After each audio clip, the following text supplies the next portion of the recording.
999ers risk their lives every day keeping us safe. We do this job to help people. But all too often, they're abused and attacked. The vehicle threw me like a rag doll. It should have killed me. These personal attacks on police, paramedics and firefighters are at an all-time high. I'll admit I was absolutely terrified. We don't put on this uniform to be assaulted. Leaving them traumatised and unable to work. It felt like I was saying goodbye to my career. But while the violent criminals responsible are hunted down and brought to justice, You're under arrest. You do not have to tell anything. our protectors fight to get well and back on the job. I was not going to give up. There was no way. It's took a hell of a lot of hard work to get back to the place I'm just now. Ready to face the next critical incident.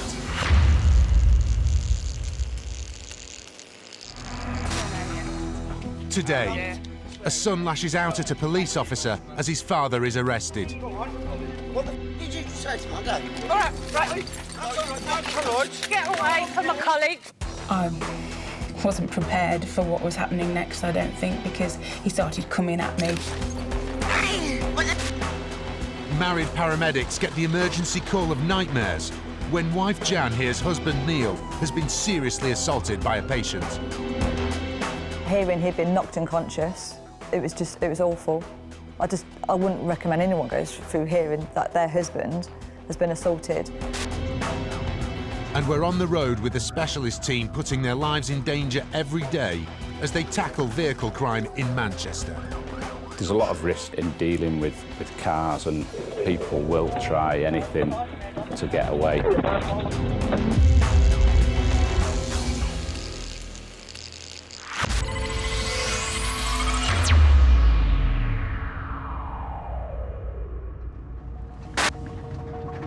For 17 years, PC Emma Ajay has been working to keep the streets of Wolverhampton safe. My role at the moment is response. So we go from job to job to job with blue lights and sirens, and mainly to the immediate calls for service. Shockingly, she's been attacked on duty more than a few times in her career. Oh my gosh, last year was the year. I'd been kicked in the chest by a female who we were arresting. She kicked my colleague in the privates. He was worse off than me. Someone twisted my wrist because I was trying to arrest them. I was on my own. Caused sprained my wrist. But one particular incident in 2017 looms larger than the others. I was on a night shift, which is 10 in the evening till 7 in the morning. I was single crewed that day. A call comes in with reports of a disturbance at a residential address. I offered to attend, but I was supported by a taser unit of 2 male officers. When Emma and her colleagues arrive, everything seems to be pretty calm. And the woman living in the house goes off to get her husband. So we were waiting in the living room, and I actually did not expect it to kick off at that point because it was just chilled. So when her husband came in, he immediately kicked off because he took exception to the fact that there's police in his house. He started calling us names and telling us to leave and things like that. As the situation quickly spirals out of control, Emma's colleagues move to arrest the man for breach of the peace. Get hands behind your back. What for? We felt that if we left the address, we didn't know what was going to happen.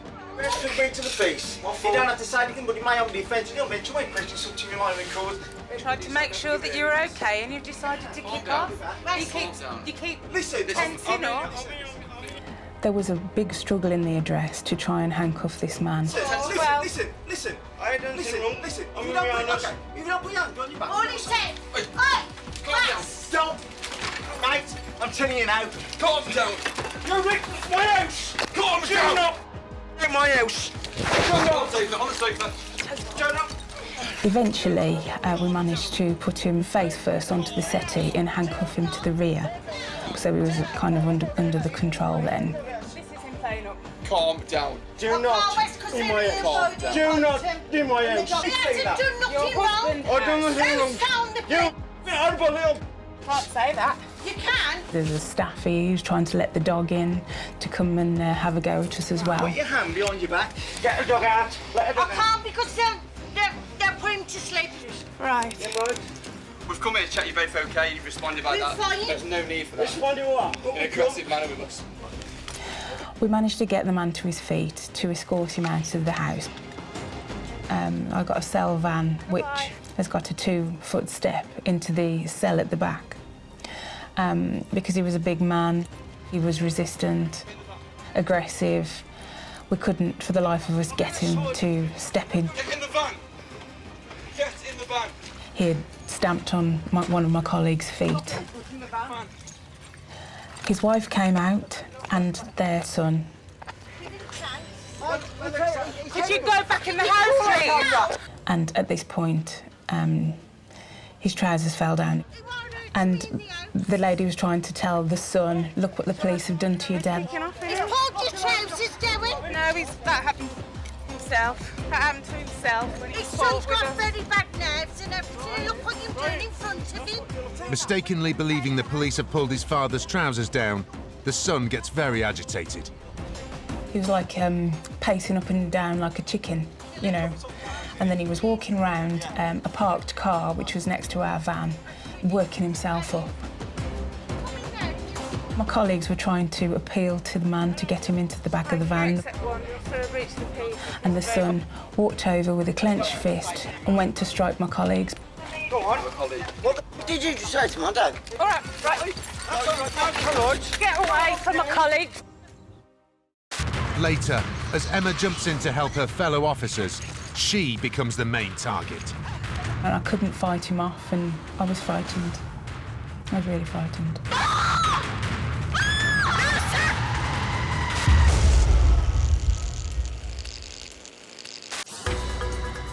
All too often, police trying to help people find they're thanked with violence. In this body-worn footage, the police have been called to deal with a man high on cocaine and alcohol who's threatening to hurt himself. As they arrive, the offender is behind a glass door waving 2 kitchen knives around.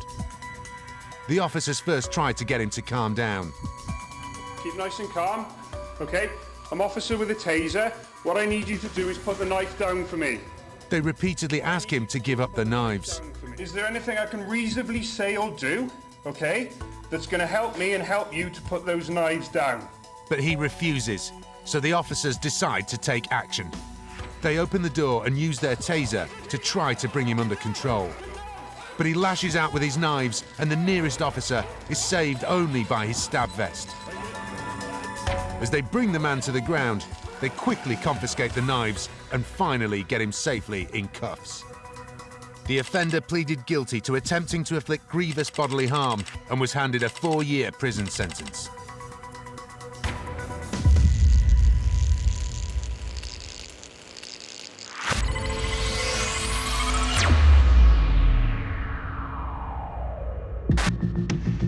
While most police officers face danger in the line of duty, there are some teams and units that put themselves in harm's way on a daily basis.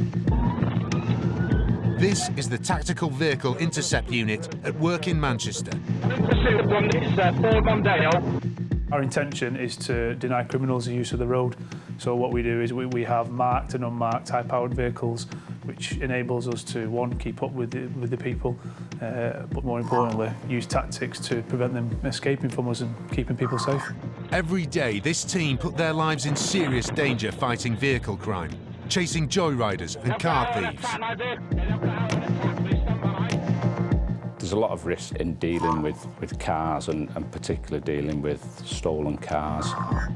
People will try anything to get away. It's not just put your foot down and drive as fast as you can. You know, people will try and attack the police, so you always have that in the back of your mind. The vehicle being used as a weapon it's documented countless times. I think it's a known risk to us as police officers. It's the role you take, isn't it? We know it could happen, and it does happen. We're prepared to do it. It's an occupational hazard, unfortunately.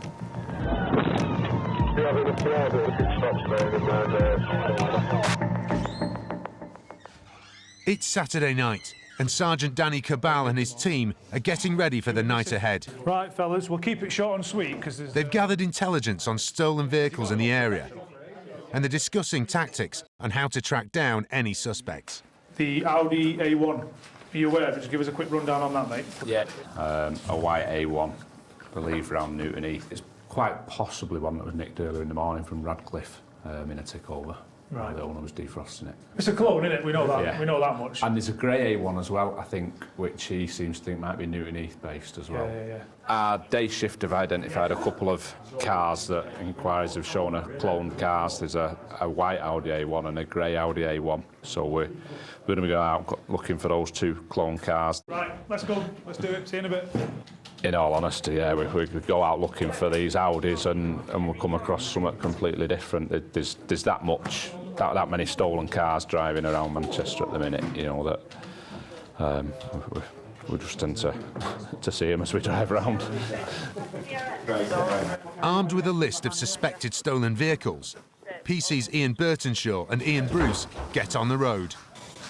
We always work in twos, so I've worked with PC Burtonshaw for 10 years or so now. We've been partners, you know, for so we spend more time than we do with the wife. But we work very well together as such. That's why we've carried on working together for as long as we have done. We get some good results.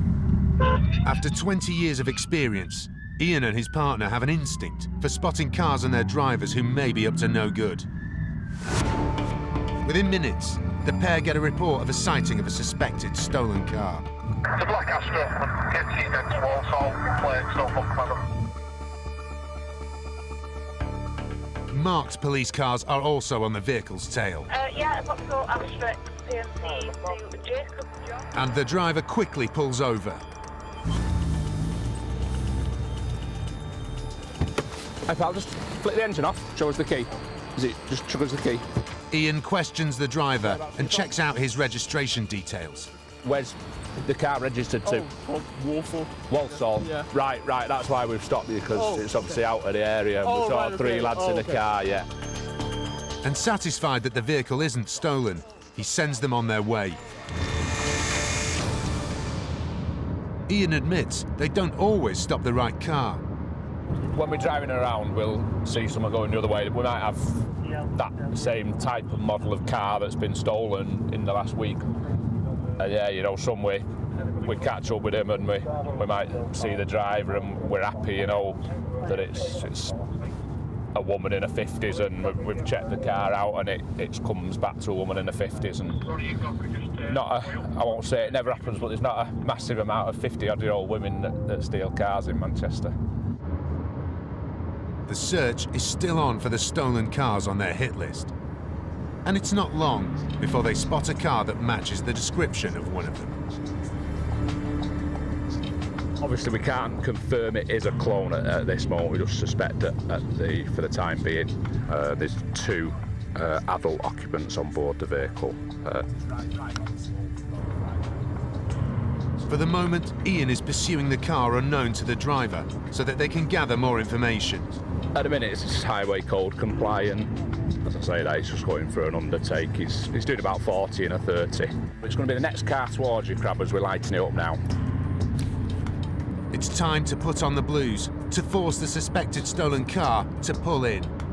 We have lit the vehicle up. It is failing to stop at this time. But the car doesn't stop. The team lay a stinger on the road to try to bring the car to a halt, but the driver manages to avoid it. Stinger has been unsuccessful. It is a pursuit situation now, albeit relatively low speeds. Later, Ian's suspicions are justified. Turn the engine off! Engine off! Still to come, Emma's shocked as the son of the man who is being arrested launches a vicious attack. He started pushing me, punching me, and the next thing I know, he was on top of me. Feeling any more comfortable now? And one paramedic bravely puts an assault behind him. I've done this for 30 years and I love this. I am not stopping this because of one idiot.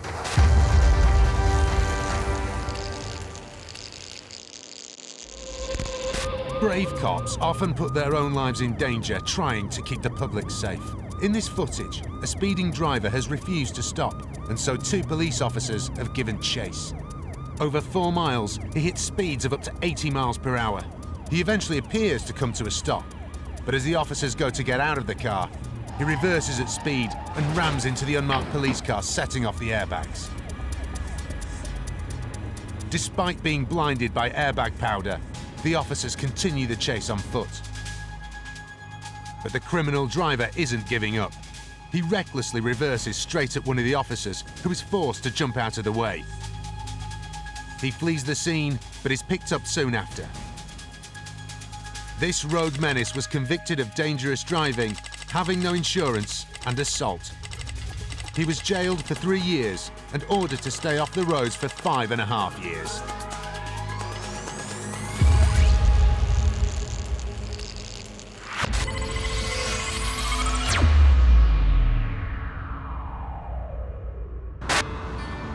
Talk to any emergency service worker, and most would tell you that they love their job because they get to help people. And this is certainly true for paramedic Neil Vann. I've been working for the ambulance service now for 30 years. I've worked on cars, I've worked on helicopters, I've done a stint as manager and hire managers, and then my love for treating patients brought me back to wanting to actually be hands-on with patients. Having dedicated his life to his job, Neil is keen to pass his skills and experience on to the next generation. So Neil Vann was my mentor. He was the guy who basically signed me off to be a paramedic. Although he's quite strict, he's a difficult mentor to please, but he's a very good practitioner. He loves his Eccles cakes, so bribery works very well. I mean, I may have bought him a couple of Eccles cakes so that I could pass my course. During her training, Vanessa and Neil were often paired on shift together. The real beauty of this job is you have no idea what you're going to do from the minute you arrive. It can be heart attack, it can be car crash, it can be delivering a baby, it can be anything. They both share a love for the job, but one shift in 2017 put their dedication to the test.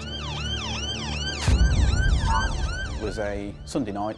It was a late shift for me, which is 2:30 in the afternoon until 2:30 in the morning. We got called to the house. 63, yeah. You've now been also assigned to a Cat 1 fitting case in Nuneaton.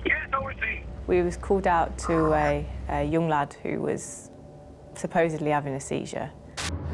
When we arrived, there was an argument going on the front doorstep. They stepped to one side, and both of them indicated where the patient was, so we were quite comfortable that they weren't an issue to us. Whilst we were assessing the patients, the argument came into the house, but we never felt that we were at risk because they were just arguing to each other. They were polite to us, even. All of a sudden, the mood changed. The argument was getting more heated and louder. The patient was distressed anyway, so this was making it 10 times more difficult for us to try and just bring the situation down. Vanessa and Neil tried to move the argument outside. Now, I previously got up and asked them to get outside, and they had done. So then Neil got up this time. I went across to the doorway, asked if they wouldn't mind just waiting outside, and I was kind of guiding, would you just step outside for a moment so that we can deal with this? I have no recollection from then on. Neil was headbutted so hard that it threw him right across the room. I thought Neil had been pushed. He travelled that far. You couldn't imagine a headbutt would be able to make someone travel like 5 metres. There was no, expectation that guy would do that. He wasn't arguing with Neil. He wasn't showing any signs of violence towards me and Neil. There was no warning, there was no hint, there was never any aggression towards us, there was never anything verbal towards us, there was no body language. He just headbutted me. I was just in complete shock. So I stood up, the guys were there and they laughed. and it's disgusting. They laughed because they'd headbutted my crewmate. They ran away. Very cowardly, they ran away. I went over to Neil. I realised Neil was completely unconscious. You and your crewmate, it's like your mate. You know, that person you solely rely on. He watches your back. I watch his. He's knocked out on the floor. What do you do? Vanessa called for help. I knew I had to press my emergency button. One of our crews requested your attendance, and they said it's quite a violent situation going on. And one paramedic picking up the call had particular cause for concern. My wife is a paramedic. She was on duty that night, so she could hear Vanessa asking for another crew. And what we heard at the time was a female voice who sounded petrified. Sounded really worried, and she was shouting out a description of the man that had just assaulted her crewmate. At the time, I didn't know it was Neil, but deep down I did. Deep down I had this gut-wrenching sensation that something was wrong. I rang our control and asked them what had happened, and they'd said that Neil had been assaulted. Hearing he'd been knocked unconscious, it was awful. I wouldn't recommend anyone goes through hearing that their husband has been assaulted when you can actually hear the after effects, and hearing how scared Vanessa was as well. It was just awful. Felt powerless. I couldn't do anything. I asked if I could go to the scene, and the control said no. For my own safety, I couldn't go to the scene. Do I go to hospital? They didn't know whether he was going to hospital. The control didn't know whether he was okay. It's just 30 minutes of not knowing what's going on. Is he going to be okay? I don't know. Neil had been knocked unconscious, and Vanessa desperately tried to wake him. I shook him, I shouted at him, and he was unresponsive. And he come round after about 45 seconds. It was all a blur. Can't recall the actual headbutt. What I can recall is a pain across the face and then waking up. He'd split my lip, hurt my teeth, face was numb, really, and my head was ringing. Ever the professional, Neil wanted to carry on with his duties, but Vanessa could see that something wasn't right. He was acting confused. His behaviour was not normal. You don't pick up and put down the same piece of equipment 3 or 4 times and stare at it. He didn't know who I was. He just looked at me looked straight through me. While waiting for another ambulance to arrive, Vanessa brought Neil outside, and they were both surprised at what they spotted in the distance. I was stood outside afterwards, and then I saw at the bottom of the road 2 people walk past. And I looked at these people and thought, that looks so like the people that assaulted me. They were laughing and running at the bottom of the street, crossing over, and we both said, that's the guys. It was. He'd actually come back for some unknown reason. Morbid curiosity, what do you call it? I don't know, but he came back, and apparently it took 6 police officers to actually get him into the car. The offender was dealt with swiftly, charged with assault and sentenced to 6 months in prison. He was also told to pay £600 in compensation. An ambulance arrived to take Neil to hospital. When I first saw Neil at the hospital, he just looked like a broken man. Just seeing somebody who you love has been assaulted and he's not his usual self is heartbreaking. He was confused, kept repeating questions over and over again, kind of devastated that he hadn't done anything wrong. He had no idea why he'd been attacked. He hadn't done anything, and that's what he kept saying all the time. I haven't done anything. I don't know why this guy's done this to me. I was so angry when all he was doing is his job. It's all we do is do our job to try and help people, and to be assaulted like that made me so angry towards the person who did it. Neil was devastated by the attack and began to seriously question his career choice. There were thoughts of maybe now's the time to give this all up. 30 years, perhaps it's time to knock this on the head. There were concerns that would I put myself in another situation and have the same, or would I put me and my family through the same thing again? But Neil's wife was determined that he would get through this and not let the assault hold him back. During Neil's recovery, at the time at the hospital, I was just like any other relative. I was worried, devastated, felt sick. Afterwards, within a couple of days, it was like, right now, time to get back up now, come on. Took him for a walk with the dogs, had a chat with him, you've got to get back to work, you've got to do this is your career. You can't let one person ruin your career. And Neil knew that Jan was right. And with her support, after 4 days, he went back to work. I've got to say that the one thing that's helped me through this really has got to be my wife. She has been amazing. She's a very strong lady. She was there when I needed her to be there to do the sort of there thing, but then she was also there to turn around and go, you need to put this aside, get on your feet and get out there. Can you feel that? Yeah. Does it feel the same as here? Putting my uniform on for the first time to come back, hairs on the back of the neck were stood up, a little bit sweaty. It was difficult. It was worrying. Right, tread at me. But family were there, kind of going, come on, this is what you do. Brilliant. Tell me your name. It is what I do. It's what I love. I've loved it for 30 years. I can hand on heart say I love my job, and that overrode it. You got that other blanket, Mum? But also a determination that I've done this for 30 years and I love this. I am not stopping this because of one idiot.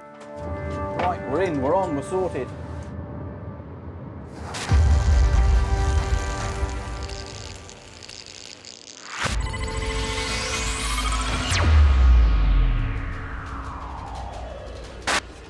In Wolverhampton, PC Emma J has been called to a disturbance and her colleagues have arrested a man for breach of the peace. Calm down. You're Rick, my house! But as they try to get him into the police van, his son becomes aggressive. Hi, can you accept one for a breach of the peace? The son walked over with a clenched fist and went to strike my colleagues. Go on. What the did you just say to my dad? All right, right. Get away from my colleague. I wasn't prepared for what was happening next, I don't think, because he started coming at me, pushing me, punching me, and I was just kind of going with it and pushing him back until, you know, I could feel him punching me. Get away from my colleague. What the Get away from my colleague. Hey, what the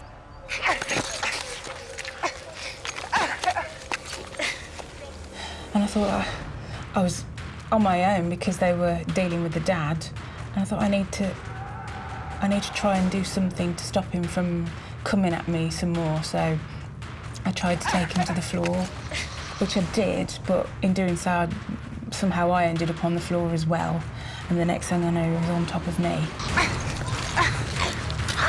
I couldn't fight him off, and I was frightened. I was really frightened. He'd got his hand at the back of my head, gripped onto my hair and was smashing my head off the road, and he got his hand around my throat as well. I could hear this screaming, and I didn't realise till afterwards that that was me. One of my colleagues eventually tries to pull him off me, but couldn't because he had held onto me so tightly that he sprayed him with the captor spray that we carry and eventually got him off. You just sprayed my face. You've just got my son in trouble now. You're under arrest.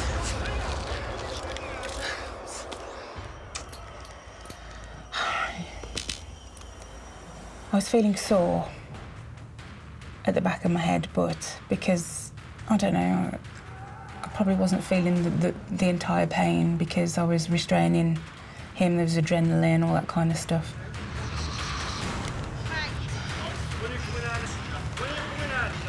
What time is this? I'm not letting him go at all. How dare you attack a female, really? Call yourself a female? Shut up. You ain't nothing but a dirty... Call yourself a female. He was only here protecting his dad. I was asking a question for starters. I was never going to do anything. You waiting, matey? My colleagues arrived. Lots of people from everywhere, people I'd never met before, because there'd been a backup shout that I didn't know that there was one. They made the point now. They've sprayed all his face and everything. As the offender is arrested, the shock of what's happened hits Emma. I'm agreeing. I walked away when someone else had taken over, and I just felt my head. I thought, it feels a bit sore, and then I just suddenly pulled my hair. And I'd got a ball of hair in my hand. And I thought, well, it's evidence. I'll put it in an exhibit bag. Do you need an ambulance? No. Get yourself checked. No, I'm all right. I'm fine. Betty, I'm fine. I'm okay. I was still in shock, but I mainly told my colleagues that I was okay because physically I was okay. I hadn't got bits of me hanging off or anything. I was all in one piece, but emotionally I was a mess. Come with me. Come with me. I'll take it. I'm okay. I'm okay. Come on, you can come with me. I wasn't okay. You can tell in my voice. Foxtrot 62, Whiskey Victor. I'm okay, Matt. You just tell your colleagues because you don't want to cry in front of them. Yeah, if you're in folk, can you put me committed at the moment? I'm with AJ. She's quite distressed. I'll speak to you in a minute. So. One of my colleagues took me away in his car, took me for coffee, calmed me down. Just sit yourself in. I don't need to go.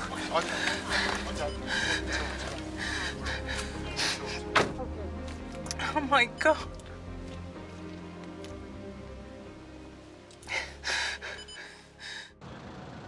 Later, Emma struggles to come to terms with the aftermath of this horrific attack. I did start to feel bad about myself. I felt like I wasn't worth it.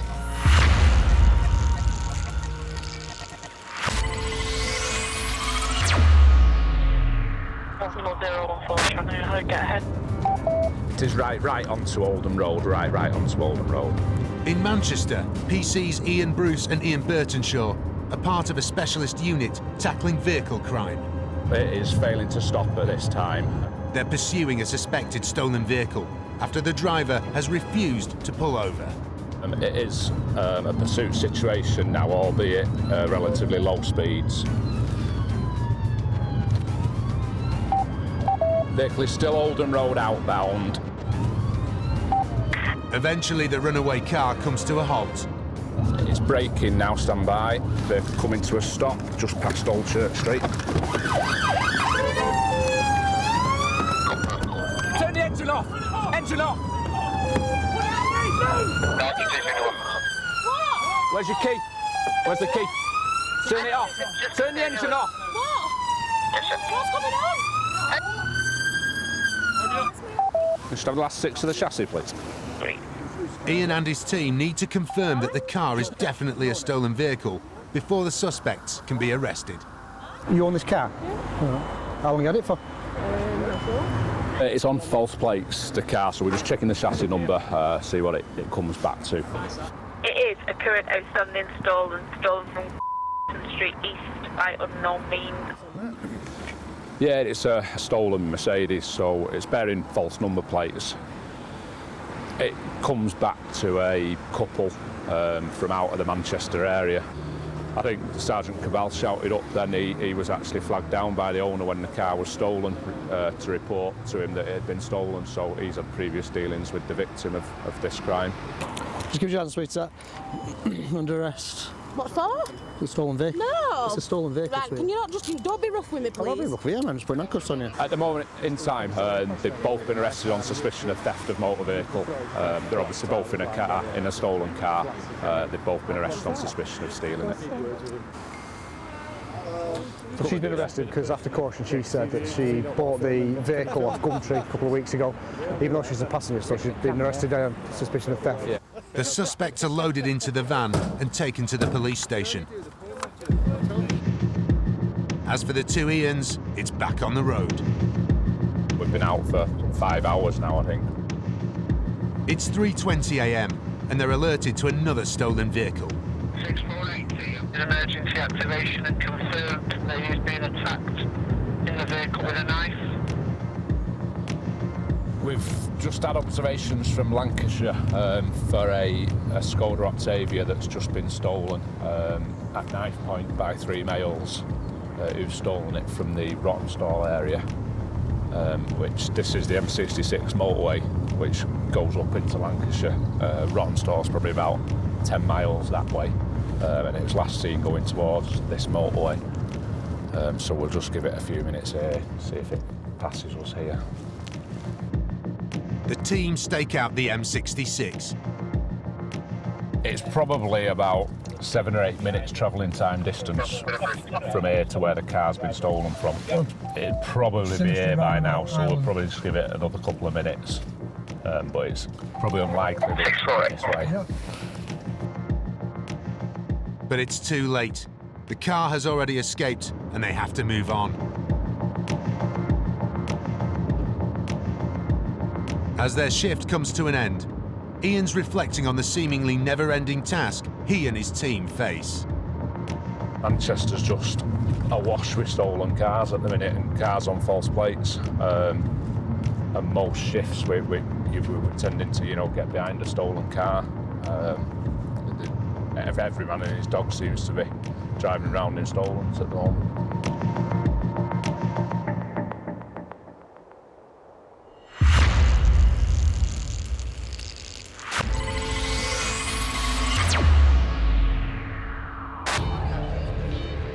Back in Wolverhampton, Emma Ajay has been attacked and had her hair pulled out by the son of a man her colleagues were trying to arrest. You're under arrest! I hadn't got bits of me hanging off or anything, I was all in one piece. But emotionally, I was a mess. One of her colleagues has helped her to the safety of a police car, and she is in shock. I'm fine. Just sit yourself in there. I don't need to go.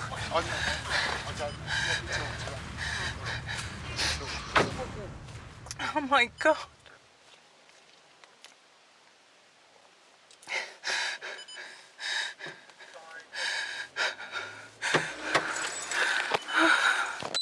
Do you want a cuppa? I broke down then because it was the realisation. I can't believe what's just happened. As well as feeling emotionally shattered, Emma now starts to assess her physical injuries.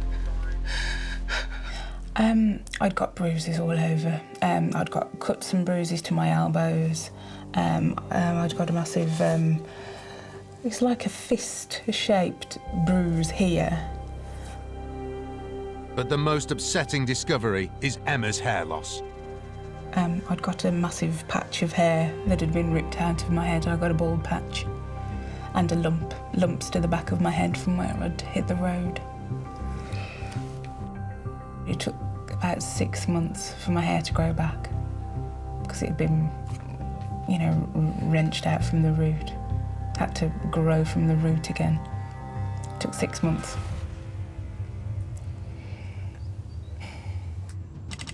The offender pleaded guilty to an assault charge and was given a 12-week prison sentence, suspended for 18 months. He also received a community rehabilitation order, a curfew, and was ordered to pay £400 in compensation to Emma. The fact that he didn't go to prison for what he did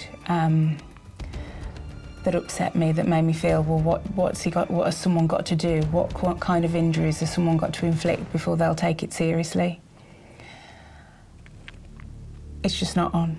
It's not on to assault anybody, but when we're there trying to do our job, people have called us to sort out a problem and then we get battered. It's just wrong.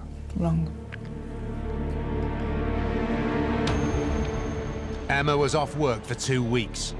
Although the physical wounds healed, the emotional scars would take much longer.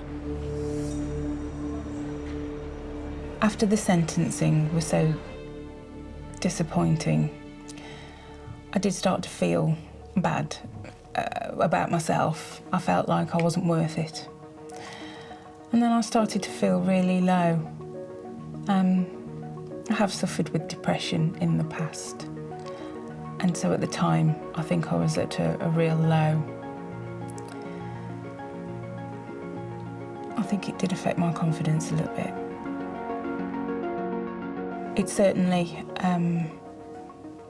made me realise that I'm mortal, you know, and when these things do happen. 18 months later, having reflected on her role as a first response officer and the impact it has had on her life, Emma has made a big career decision. Thinking about going for the promotion exam from constable to sergeant. But I always wanted to challenge myself, so I'd like to get the exam passed, hopefully, and take it from there. I'm not going to be going back to the front line, but I'm going to be having a role somewhere else where I know I can do good. While studying for her sergeant's exam, Emma will continue to combat crime in a new role in the domestic violence department. I see the future at work presenting me with new challenges now that I'm changing roles. I'm looking forward to it.